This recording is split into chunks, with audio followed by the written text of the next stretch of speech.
And welcome to Panther Training Camp 2014. I'm the coach, Dick Cox, joined by Kristy Palmer. Well, Kristy, it looks like our summer has wound down, and it's time to get back. Football's just around the corner. Season. It is. Summer's over. It sure is, though. And although you have been freezing most of the day, though, it didn't feel like summer, did it? No, not at all. It's brutally cold inside there. Note to self, bring a change of clothes. Pants for inside, shorts for the field. I have a feeling the players are going to wish that training camp was inside the media room in there, because it's going to get hot over the next several weeks here. It's going to get hot, not only on the field, but the intensity is probably going to get hot too. Absolutely. And Spartanburg, I'm pretty sure, is its own special climate. I've never been somewhere with so much humidity. It's not that bad in Charlotte? No. No, Okay. I mean, it gets bad in Charlotte, but I swear it's worse here. Okay. Well, that's what the players have talked about. And even Charlie Dayton, when we've talked with Charlie, has talked about how hot it is down here. But I've lived here all my life, so I guess I've just taken it for granted. I am there. This is going to be an interesting training camp this year that I definitely am going to need a roster, because I don't know who half these people are that I've seen have walked by me. There's a few familiar faces there, though, but there is probably more guys on this team that I don't know than I do know. Absolutely. If they walk past you, and if there's not a number and the name on the back of a jersey, it's all foreign. They're strangers. They could work here or they could be players, and I have no clue. Thank goodness they gave out last night the pictures with the names, that I'm going to have to go home and do my homework, study that. I hope you got me one, because I'm going to need it. Okay. I've got you one. I sure do, because it's going to be strange. And, and one thing that's kind of different, too, that I was talking with several members of the media from Spartanburg, Eric Boynton, who was my mentor for training camp, and we were talking about players moving in and stuff, and I was telling him, well, you probably don't need to come out here at 8 o'clock, because they're going to do player interviews and probably not going to be doing that. And I said, and by the way, who are you going to stop to interview going in? Because, the people I used to talk to, as you know, was Captain Munnerlin. Yep. We used to talk to Jordan Gross. Steve Smith was always a favorite. And some of those guys right there, guess what? They're not here anymore. You got to build new relationships. That's Get true. in good with some people so you can do some interviews. But well, who will be the people that you will look now to, as far as who do you think will stand up and maybe become the new faces or the new guys you go to? I remember when I first started doing this, Jake DeLone, when things went bad, he was your anchor, that everybody went to Jake to get Jake's take on everything. Well, that's was kind of passed on to some of the other guys. Also that you had back then, you had Mike Minner, you had Mike Rucker were your guys, and all those guys are gone, and new generation came through. Well, we've passed the torch again. So who do you see as be the spokespeople? Cam and Luke obviously are going to be your two go-to guys and the two leaders of this team.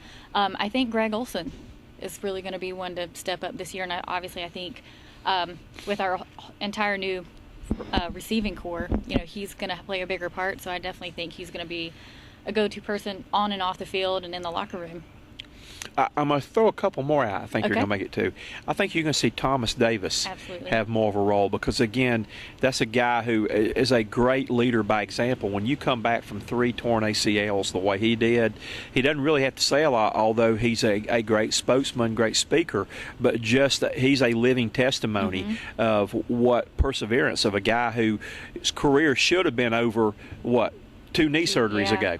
But he's still out there and playing at an all-pro level and with a high intensity, and still playing, as good as anybody in the league.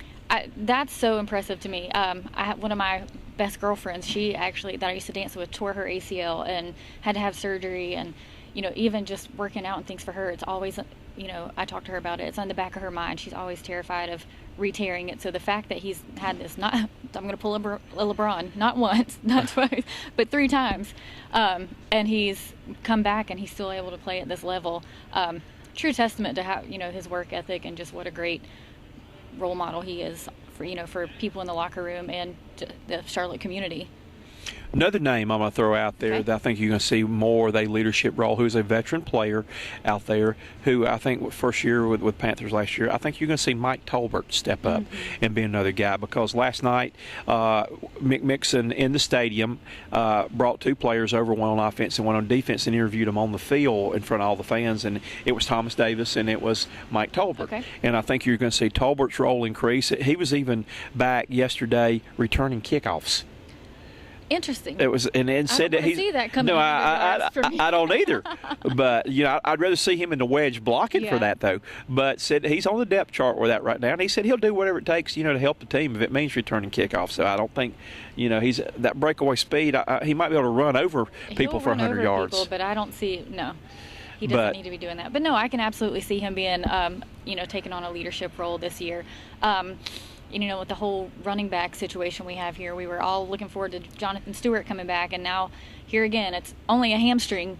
Only a hamstring. Those are which those things can nag on all year long. Absolutely. So he said today that he hopes to be back in 2 to 3 weeks, but and he doesn't plan to miss all of preseason. But I definitely think to step up in that running game, Tolbert's going to have to be a presence on the field. And guess what? The first exhibition game is less than 2 weeks away.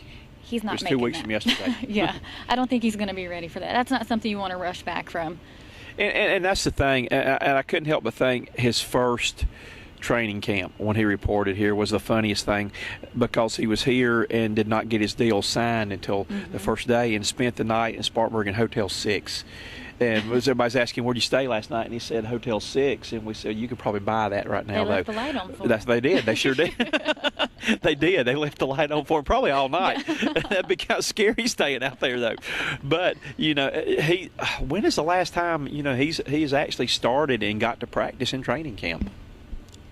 Too long. I can't even remember. I mean, he's probably I think he was on a bike last season. He's the Tour de Wofford champion out there for being on the bike for all that. He's probably the defending champion of that event right there, though. But, I'm sure he wants to be there. But there again, you go back, you've got Tolbert, who can fill in for him, and you got Barner, who'll be a second-year player, hopefully, that can fill in there. So they got a little bit of depth at running back right there, which will be good, too. Big question mark going in is, Steve Smith's gone, Brandon LaFell's gone. Lost Hickens and our other Ted Ginn Jr.'s gone. Ted Ginn Jr. And again, I like Ted Ginn Jr. I hated losing him right there though. But I got to help him get dressed and that's right. I remember that. Fix his buttons. Who am I going to help now? You were over there helping him get dressed while I was helping Cam get dressed. We were comparing sport coats. And I do have a new Cam Newton shirt that I'm in the process of having embroidered, where it's going to be the best of both worlds. Okay. It's the Cam Newton model with the Cox Sports Broadcasting. So I'm going to have to unveil that one to him sometime at training camp. Soon. But, that's the question right now is people will say, gosh, the offense is going to be bad. But, I've got a sneaking suspicion the receivers by committee, and they got Dickerson from the Ravens. That I think you're going to see him. And I definitely think it's going to be a dual tight end system. I think him and Greg Olson is going to be as good as when they had Shockey and Olson. Absolutely. That it's going to be a great where you're going to see both of them catch a lot of balls. And I just got a sneaking suspicion. You saw Benjamin. Was that the first time you've seen him up close? That's the first time I've seen him in person, and that is a huge target for Cam, and we've never had that here. No. Never. So I think in the red zone, that's going to play a huge part in our offense. And then, we have Jason Avant, Jericho Cotchery. I have concerns about the offense. It's not the receivers. I know people are all of a sudden were upset that we got rid of Brandon LaFell and he went to the Patriots. But what did he really do when he was here? Right. He caught maybe 3. He had some good games, a few good games, but he wasn't a huge target that can't be replaced by one of these other players. Right. And you bring Cotchery in right there, who's a veteran receiver right there, that I think those guys quietly are going to go about the job of getting it done. Now, do I like the way the Steve Smith thing was handled? No, I don't. But, I'm going to quote Coach Tony, sometimes you have to fight, forget it and drive on. Yep. And that's what they've had to do. And, whereas I was really upset with a lot of things that happened several months ago and with the team and all, then I'm feeling a whole lot better now. Absolutely. It was sad, just to see him go. And obviously we're not in those meetings behind closed doors to know what was discussed up front. If anything, maybe it could have been handled better, but it's the nature of the business. And did we want Steve to, retire here as a Panther? Who didn't? But, it's a business. That's the way things go. We don't always get what we want. But definitely I like the moves that they've made to kind of, backfill those those spots at the receiver position. It's going to be interesting, too, to see what's going to happen now. We know that the defensive line has been rated, I saw a publication this summer, the second best defensive line in the NFL. With linebacking core, you've got that in there, too. The big question mark is going to be, you lose Captain Munnerlyn, you lose some of the guys in the second, you lose Mitchell in the secondary. How is the secondary going to come along? Because it's going to be a revamped secondary, which basically is what they had to do last year. I don't think this secondary is any, last year I remember having the same conversation. My concern was the secondary, and they proved me wrong. Granted, the front seven play a huge part in, taking some of that pressure off the secondary. We added Roman Harper. We added Deku. I don't think there's going to be that fall off that, people are expecting. I don't think I know if you're not getting better, you're getting worse. I don't think we got worse. Did we drastically improve in the secondary? No, but they're still going to be able to get the job done, I think. And it's going to be weird seeing Roland Harper wear number 41 instead of Captain Munnerlyn. Oh, yeah, that will be weird. And isn't he the one that caused a fight in the end zone here when he played for New Orleans? He did. I seem to recall that down on the sidelines. Yes, he did. He caused several of them. Yeah, so it'll be interesting to see. It was with Steve Smith. He had a couple of shots at Steve Smith. Yeah, so it'll be interesting to see how that plays out. I'm sure, he's Team Panthers now, and, things will change. Maybe he'll start fights, with the Saints now. I'm okay with that. Yeah, I would too. And the Saints go marching out with that. So, but one of the interesting things last night was that I really enjoyed was the one day I've got to go up to before I had my heat stroke, up to the mini camp up in Charlotte up there. I was very impressed with Dixon catching the ball. Well, last night he caught a beautiful pass on Cam, and he ran right over Deku, and and it was funny his comments he had today about, he was just trying to protect himself, and it wasn't there. But we were wondering now, if that had been Steve Smith and somebody would have had a brawl on fan fest out there in the middle of the field, we'd have had something going on there, though. But it was great from that standpoint that we almost had a little melee last night, though. A little melee. Yes. Yeah, that would have been bad. You can't do that in front of the fans. No. But again, Fan Fest last night was a great turnout. We had 33,187, and Danny Morrison called, and he counted all of them. All of them, yes. One at a time. He did. Danny gave me the scoop on that, though, but we wanted to get out there. And I know that's got to be a record out there for what they had. That has to be. There were a ton of people there. I was only there briefly, and I was there early. But I saw pictures from, a little later in the evening, and I was shocked at how many fans were there. So, way to go, Charlotte, for coming out and supporting this team. Well, it was the funny thing was it was almost people would have thought you were at Verizon last night, like it was a rock concert. Yeah. Now, they had to show off those new speakers and that. Well, they did. Video board. And you missed it, too, because Cam led the crowd in the wave last night. He started the wave. He started the fast motion and the slow motion wave, too. Oh, interesting. That's the first time I've seen fast motion and slow motion. But he got into that, and it was almost like when he went around, he was the very last person off the field signing autographs, which was great on his part. And we all know that Cam is good with the public, with young kids, with my experience with Tron and everything with him right there, though. But it was good. But when I did my Own the Field video during that, it was so I was having to yell in there. It was so loud in there. And I mean, when he came back out for an encore signing autographs, and the roar goes up from the crowd, though. But it was just amazing how pumped up and excited the fans. It was like the fans were in mid-season form last night. That's great. We just came off a playoff season, so we're ready to get back to it. And I think it's awesome. I'm excited for the season to get started, and I think it's great that Cam, has pays so much attention to the fans, and like you said, to the kids. They had the whole My Wish thing that was on SportsCenter. Right. If you watch that and don't get choked up, you're not human. But a lot of criticism was thrown towards Cam's way about being immature and stuff, and I just hope those things are kind of put to rest at this point. I definitely think he's shown how much growth he's made as, a leader on the field, as a quarterback, but just as a person. Well, I mean, that's the thing. The thing I always said about Cam, and, being a South Carolina fan and all, and Cam playing at Auburn, and Auburn beat South Carolina for SEC championship, but I was not a big Cam fan when he came in right there, though. But Cam gets it. He knows what his job is. He knows his role as, being the face of the team. He knows that they're out there selling his jerseys and stuff like that, and he's a great PR guy. and knows, like I said, that he's got that $1 million smile. Yep. And like that, and he knows, and he was playing to the crowd last night. I mean, doing the Hulk Hogan listening stuff and like that, and he went over with one of the camera guys who was getting ready to shoot like what we're doing now, and borrowed his camera and pretend like he was filming the crowd and stuff like that. But he was having fun last night, though. And you know, when Cam has fun, the crowd has fun. Absolutely. And you know, when Cam has fun, we win. That's right. So let's keep that going. Let's keep Cam happy. Let's keep Cam happy and doing that. All right, final question, because we can sit here and talk all day long right here, though, and we're coming to you live. I'm Coach Dick Cox. This is Kristy Palmer with Cox Sports Broadcasting, and we're coming to you live from the garden outside the media room because Kristy was cold, and we had to find a warm place to come out here and shoot our show today. Now I'm sweating. No. Now she's sweating, yep. Sweating right there. I had to put my sunglasses back on in a minute. The sun's going to poke through the trees, the shade we're in, though. This team won the conference division championship last year. You know, if you had asked me this question when they let Steve Smith go and all like that, though, a lot of people would have said, you know, they're going to have a losing record. They won't make the playoffs. But I'm feeling better now. Can they repeat? Can they be a playoff team again this year? I think so. I really have a good feeling about it. Maybe I'm just being a homer. I hope not. I think the Saints are going to win the division, but I think we're going to get the wild card. I know Tampa Bay and Atlanta both have improved, but I don't think they've improved that much.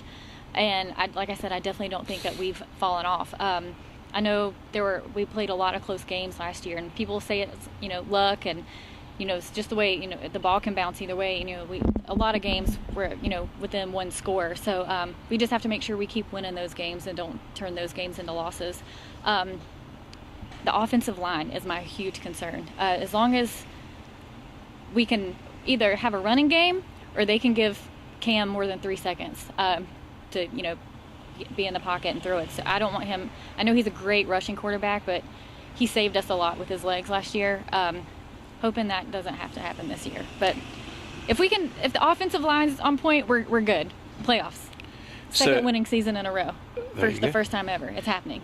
So you want Cam to be an American quarterback, not a Russian quarterback? I love that he runs. I just don't want that to have to be his option all the time. Throw on the run. Yes. Mm-hmm. So it's exciting when he does it, and I'm glad that we have a quarterback that's capable of doing it.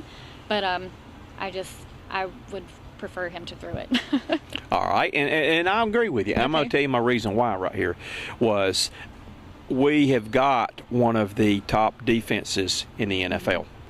Offense wins games, defense wins championships. That's what I've always saw as a coach in my coaching philosophy over the years.